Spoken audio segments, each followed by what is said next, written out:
আমি অনেক কথাই শুনি, অনেক কিছু বোঝারও চেষ্টা করি, কিন্তু দিন শেষে টের পাই আমাকে বোঝার লোক খুব কম।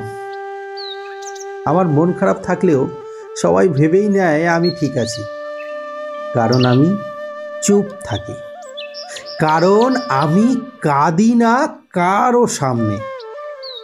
সবাই খুব সহজে আমার উপরে অভিমান করে, আর সেই অভিমান ভাঙতে আমার প্রাণ যায়। কিন্তু যখন আমি চুপ করে দূরে সরে যাই, তখন কেউ একটুও অস্থির হয় না। আমি যতটা গভীরভাবে ভাবি, আমার কথা কেউ ততটা ভাবে না। তাই এখন আর অভিযোগ করি না, শুধু একটু দূরে থেকে ভালো থাকি।